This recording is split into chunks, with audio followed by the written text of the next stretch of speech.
मेरे पास एक मरीज आया था और उसका ब्लड शुगर 350 था, HbA1c 10 था। लेकिन वो मानने को तैयार ही नहीं था कि उसको डायबिटीज है, क्योंकि वो कह रहा था कि उसको कोई लक्षण ही नहीं है। फिर उसने कहीं जाकर किसी पहचान वाले से, कोई जड़ी बूटी वाले से कोई दवा ली, और 2-3 साल बाद मुझे पता चला, मुझे बहुत दुख हुआ इस बात का कि उसकी किडनी फेल हो गई और उसको डायलिसिस पे जाना पड़ा। तो मधुमेह इतनी आम बीमारी है और इसके बारे में बहुत सारी गलतफहमियां हैं, और बहुत सारे लोग इन गलतफहमियों की वजह से इसके शिकार हो जाते हैं।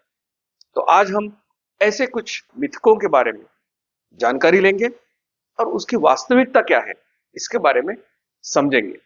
आप देख रहे हैं doctor Dixit lifestyle YouTube channel.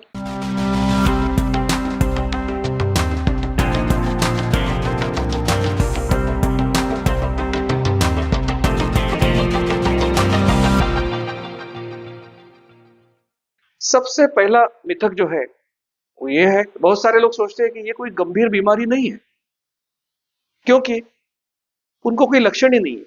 लेकिन देखिए, किसी को सरदर्द होता है तो उसको लगता है कि अरे बाप रे, कितना भयंकर बीमारी हो गई। लेकिन वो आम बीमारी होती है, आप दवा लो या ना लो, वो एक आध दिन में ठीक हो जाता है। लेकिन मधुमेह को हम कहते हैं साइलेंट किलर, क्योंकि उसके कोई लक्षण भी नहीं दिखते 50% लोगों को। और इसलिए बहुत लोग सोचते हैं कि ये कोई गंभीर बीमारी नहीं। लेकिन मधुमेह में अगर आपका ब्लड शुगर बहुत ज्यादा है तो आपकी किडनीज, आपके नर्व्स, आपका लीवर, आपका हार्ट, आपकी आंखें, सभी के ऊपर इसके गंभीर दुष्परिणाम होते हैं। लोगों को अंधापन आ सकता है, कुछ लोगों के पैर हमको काटना पड़ता है क्योंकि अनकंट्रोल डायबिटीज से गैंग्रीन हो जाता है। हार्ट अटैक आता है, और हार्ट अटैक ऐसा क्योंकि साइलेंट किलर है, इससे उस व्यक्ति को दर्द भी नहीं होता। इसलिए यह समझना गलत है कि डायबिटीज कोई गंभीर बीमारी नहीं है। दूसरा मिथक यह है, बहुत सारे लोग सोचते हैं कि अगर हम ज्यादा चीनी खाएंगे तो हमको डायबिटीज हो जाएगा। अब देखिए कि अगर जब आप 15, 16, 20 साल के थे, जो भी डायबिटिक भी है, तो 15, 20 साल के थे, तो हो सकता है कि किसी शादी में गए और 12 जलेबी खाई, 15 जलेबी खाई, 10 गुलाब जामुन खाए, तो भी अगर आपका शुगर देखते थे तो शुगर बढ़ता नहीं था, क्योंकि आपका जो नियंत्रण होता है, क्योंकि शुगर कंट्रोल करने में इंसुलिन का बहुत बड़ा रोल है। और अगर आपका वो मैकेनिज्म ठीक है, तो अगर आपने आधा किलो भी रसगुल्ला खाया तो आपका शुगर बढ़ने वाला नहीं है। लेकिन अगर आपका नियंत्रण बिगड़ा हुआ है, आपको डायबिटीज हुआ है, इसका मतलब कि आपका इंसुलिन या तो कम है या वो काम नहीं कर रहा है। तो आपने थोड़ा भी शुगर खाया या थोड़ा भी मीठा खाया तो भी आपका ब्लड शुगर बढ़ेगा। तो ये जरूरी नहीं है कि आप अगर मीठा खाते रहेंगे तो आपको डायबिटीज होगा। लेकिन डायबिटीज होने के बाद अगर मीठा खाएंगे तो आपका ब्लड शुगर अनकंट्रोल हो सकता है। तीसरा मिथक यह है कि लोग सोचते हैं कि जो लोग मोटे होते हैं, जिनका वजन ज्यादा होता है, उन्हीं लोगों को डायबिटीज होता है। लेकिन अगर साइंटिफिक जानकारी हम लेंगे तो पता चलेगा कि टाइप 2 डायबिटीज में 10% लोग ऐसे होते हैं कि जिनका वजन ज्यादा नहीं है, एक्चुअली कम है। तो इनको हम कहते हैं लीन डायबिटिक्स। तो ये कोई जरूरी नहीं है कि कोई हर सिर्फ मोटे व्यक्ति को ही डायबिटीज होगा, पतले व्यक्तियों को भी हो सकता है। और अगर हम टाइप 1 डायबिटीज की बात करेंगे तो उनको तो जब डायग्नोज होता है तो उसी वक्त शायद अगर वो 70 किलो के थे तो वो 40 किलो के बन जाते हैं, क्योंकि उनके शरीर में इंसुलिन बनता ही नहीं है। और इंसुलिन बनता नहीं है इसलिए कुछ भी खाएंगे तो उनका वजन कभी बढ़ेगा नहीं। तो इसलिए मेजॉरिटी टाइप 2 डायबिटिक्स, उनका वजन ज्यादा होता है, लेकिन 10% ऐसे होते हैं जिनका वजन कम होता है। तो ये गलत फहमी है कि सिर्फ मोटे लोगों को डायबिटीज होता है। बहुत लोग सोचते हैं, एक मुझे किस्सा याद आया कि कहते हैं कि हमारे घर में सभी लोग मोटे हैं, तो ये हमको आनुवंशिकता से मिला है। तो उसके बारे में एक अच्छी कहावत है, obesity runs in family because nobody runs in the family. अगर आप वर्जिश करेंगे तो कोई मोटा नहीं होगा। लेकिन बहुत सारे लोगों का कहना होता है कि मेरे घर में माँ को डायबिटीज है, पिताजी को डायबिटीज है, तो मुझे होने ही वाला है। तो ऐसे लोग बोलते हैं कि ठीक है, मुझे वैसे भी होने वाला है, तो मैं अभी मीठा, जब तक मुझे हुआ नहीं है तो ज्यादा ज्यादा मीठा खा के मेरा समाधान कर लूंगा। तो देखिए कि हर बीमारी के पीछे दो मुख्य कारण होते हैं। एक है आनुवंशिकता और दूसरा है जीवन शैली या पर्यावरण। तो ये दोनों का जब मिलाप होता है तो ही बीमारी होती है। ऐसी कोई बीमारी नहीं कि जो 100% आनुवंशिक है या 100% जीवन शैली या पर्यावरण से होती है। तो दोनों का कॉम्बिनेशन होता है। तो जीवन शैली और खास करके हम कहते हैं कि टाइप 2 डायबिटीज, ब्लड प्रेशर, ये सब लाइफस्टाइल डिसऑर्डर्स है। क्योंकि हम लोग बहुत बार खाते हैं, बहुत ज्यादा खाते हैं और हम लोग वर्जिश नहीं करते, इसलिए ये डायबिटीज की मात्रा या प्रमाण बढ़ गया है। अगर कोई डिसीज या कोई बीमारी जब हमको आजादी मिली तब अगर 1% उसका प्रिवेलेंस था और वो 1% बढ़कर अभी 11.5% हो गया है, तो आपको तो पता चलेगा कि 75-80 साल में कि हमारे जीन्स तो इतने खराब नहीं हो सकते। तो खराब क्या हुआ है? तो खराब लाइफस्टाइल हुई है। एक मिथक ये भी है कि लोग कहते हैं कि डायबिटीज वालों ने कार्बोहाइड्रेट बिल्कुल नहीं खाना चाहिए। अब देखिए कि कार्बोहाइड्रेट का मतलब क्या है कि जो आप चावल खाते हो, गेहूं खाते हो, उसमें कार्बोहाइड्रेट लगभग 70% होता है। तो हमारे भारतीय खाने में कार्बोहाइड्रेट की मात्रा काफी ज्यादा है, 80 से 85% है। और Indian council of medical research कहता है कि आपको ये 50 या 55% तक कम करना चाहिए। लेकिन कोई ये नहीं कहता कि इसको बंद करना चाहिए। तो कम जरूर कीजिए, बंद करने की जरूरत नहीं है। और उसमें कार्बोहाइड्रेट में कौन सा कार्बोहाइड्रेट खाना अच्छा है? तो उसमें कहते हैं कि कॉम्प्लेक्स कार्बोहाइड्रेट, जो कि सब्जियों में होता है, फलों में होता है, साबुत अनाज में होता है। तो ऐसे अगर कार्बोहाइड्रेट हमने खाए तो उसका ग्लाइसेमिक इंडेक्स कम होता है। इससे खून में शुगर बहुत तेजी से नहीं बढ़ती है। तो इसलिए कार्बोहाइड्रेट खाना मना नहीं है, लेकिन कौन सा कार्बोहाइड्रेट खाना, वो ज्यादा इसमें महत्वपूर्ण है। कुछ लोग ये भी कहते हैं कि अगर मेरा शुगर मैं खाना खाने से बढ़ता है तो खाना ही नहीं खाऊंगा। ये एक मिथक है कि खाना अगर नहीं खाऊंगा तो मेरा शुगर कम हो जाएगा। आपका अनुभव क्या है कि बहुत लोग जाते हैं एक्सरसाइज को, और एक्सरसाइज के पहले उनका ब्लड शुगर देखेंगे तो होता है समझो 110, लेकिन एक्सरसाइज करके जब आते हैं वापस तो होता है 125। तो बहुत सारे लोग अचरज में पड़ जाते हैं कि हमने कुछ खाया नहीं, हम तो एक्सरसाइज कर रहे थे, तो हमारा शुगर बढ़ा कैसे? तो देखिए कि आपके शरीर में ग्लाइकोजन के स्वरूप में ग्लूकोज का स्टॉक किया जाता है। वो आपके मसल्स में भी होता है और लीवर में भी होता है। तो जब शरीर को ग्लूकोज की जरूरत पड़ती है तो हमारा शरीर क्या करता है, ये लीवर का और मसल्स का ग्लाइकोजन ब्रेक डाउन करके आपको ग्लूकोज देता है। तो बहुत सारे लोगों का ग्लूकोज इस प्रकार से बढ़ता है। तो आप नहीं खाएंगे तो क्या होगा?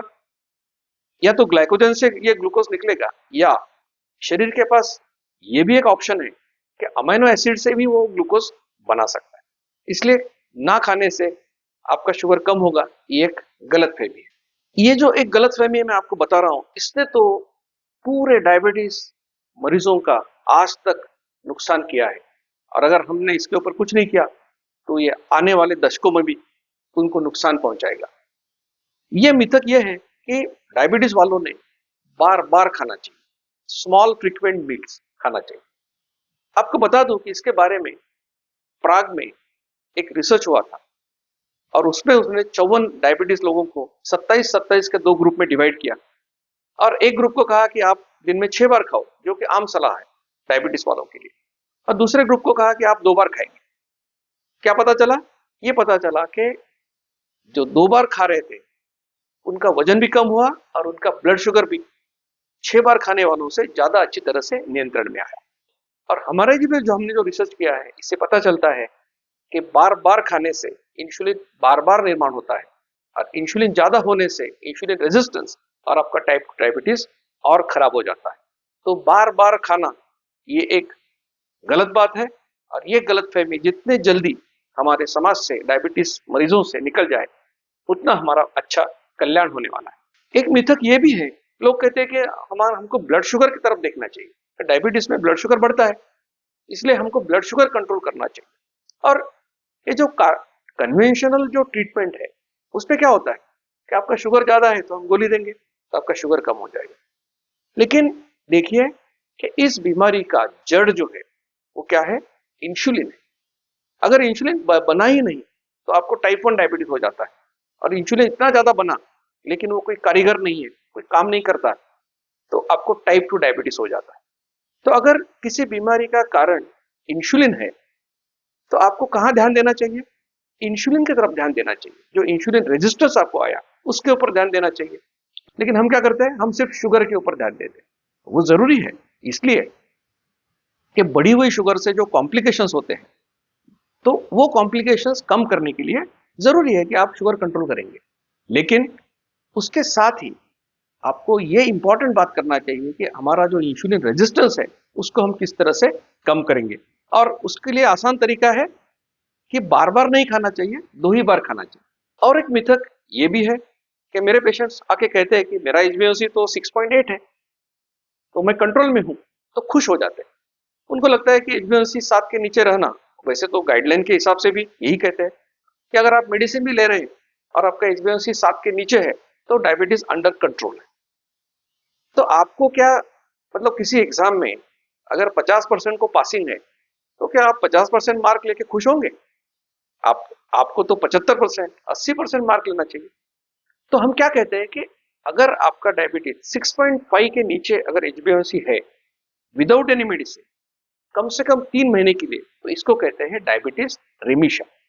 यानी कि डायबिटीज रिवर्ट होने का एक स्टेप आपने पार किया। तो 6.5 के नीचे अगर होगा तो आप कहलाओगे प्री डायबिटिक। लेकिन सबसे अच्छी बात क्या है? जैसे आप पहले थे बीमार होने से पहले, वो क्या था? एचबीएसी अप टू 5.6। 5.6 के नीचे तो आप नॉर्मल हो गए, नॉन डायबिटिक हो गए। तो हमेशा हमारा उद्दिष्ट होना चाहिए कि हम 5.6 के नीचे चले जाए। अब आते हैं सबसे बड़े गलतफहमी के बारे में, और वो ये है, लोग कहते हैं कि डायबिटीज को कभी रिवर्ट नहीं किया जा सकता। और मैं ये दावे के साथ कह सकता हूं कि टाइप 2 डायबिटीज एक रिवर्सिबल बीमारी है। और ये सिर्फ मैं नहीं कह रहा हूं। 7-8 महीने पहले भारत में लगभग 260 डायबिटोलॉजिस्ट को पत्रकारों ने सवाल पूछे। उन्होंने पहला सवाल पूछा कि क्या डायबिटीज रिवर्सिबल है, और 71% डॉक्टरों ने कहा हाँ रिवर्सिबल है। तो उनको पूछा गया कि जो पेशेंट आपके पास आते हैं इनमें से कितने लोग रिवर्ट कर पाएंगे? उन्होंने कहा 40% लोग रिवर्ट कर पाएंगे। तो देखिए, ये सिर्फ मैं नहीं कह रहा हूं, ये देश के 260 डायबिटोलॉजिस्ट कह रहे हैं कि डायबिटीज रिवर्सिबल है। फिर उनको पूछा गया कि आपको मालूम है कि रिवर्स कर सकते हैं, तो आप आपके पेशेंट को बताते क्यों नहीं? तो उन्होंने 3 कारण दिए। पहला कारण उन्होंने बताया कि हमारे पेशेंट कोई डिसिप्लिन फॉलो नहीं करते। दूसरा कारण उन्होंने बताया कि हमारे पेशेंट्स को घर में कोई सपोर्ट नहीं है, वो करना चाहते हैं लेकिन घर में सपोर्ट नहीं। और कुछ डॉक्टरों ने कहा कि हम करना तो चाहते हैं लेकिन हमारे पास कोई डाइटिशियन नहीं है, हमारे पास कोई फिजिकल इंस्ट्रक्टर या ट्रेनर नहीं है कि जो उनको एक्सरसाइज के बारे में गाइड करे। दोस्तों, ये तो उन्होंने कारण दिए, लेकिन सच्चाई क्या है? सच्चाई ये है कि अगर ये सब आपको देने के बावजूद भी अगर आपने मरीज को बार बार खाने की सलाह दी, तो उसका डायबिटीज जैसे आज तक स्पॉइल हुआ है उसी तरह से खराब होते रहेगा। मैं आपको यकीन से कहता हूं कि हमारे डॉक्टर दीक्षित लाइफस्टाइल फॉलो करने वाले हजारों लोग ऐसे हैं कि जिनको डायबिटीज में फायदा हुआ है। और मेरे पूना के सेंटर में कम से कम 300 लोग ऐसे हैं जिनकी डायबिटीज की दवा बंद हो चुकी है, और कुछ लोगों को 3 महीने, कुछ को 6 महीने हो गए हैं। नागपुर सेंटर में ऐसे लोग हैं, नासिक में है। तो डायबिटीज जरूर रिवर्ट हो सकता है। अब मैं ये नहीं कहूंगा कि डायबिटीज क्योर होता है, मैं ये कहूंगा कि डायबिटीज को मेडिसिन लेने की जरूरत आपको कभी नहीं पड़ेगी अगर आप दीक्षित लाइफस्टाइल फॉलो करोगे। तो दोस्तों, आज हमने कुछ मिथकों के बारे में और उसकी वास्तविकता क्या है इसके बारे में जानकारी ली। अगर आपको खुद के लिए या आपके रिश्तेदार दोस्तों के लिए जो डायबिटिक है, जिनको वजन कम करना है, उनकी अगर मदद करना है और इस दीक्षित लाइफस्टाइल के अभियान में शामिल होना है, तो जरूर जो नंबर मैं दे रहा हूं उस नंबर के ऊपर आप व्हाट्सएप मैसेज कीजिए और इस कंप्लीटली फ्री कैंपेन में जरूर शामिल हो जाइए। मुझे यकीन है ये साइंटिफिक जानकारी आपको यूजफुल लगी होगी। तो जरूर doctor Dixit lifestyle YouTube channel को आप लाइक कीजिए, शेयर कीजिए और सब्सक्राइब कीजिए। दोस्तों, अगली बार फिर कोई साइंटिफिक जानकारी लेके मैं आपके सामने प्रस्तुत होऊंगा। तब तक के लिए अलविदा। धन्यवाद।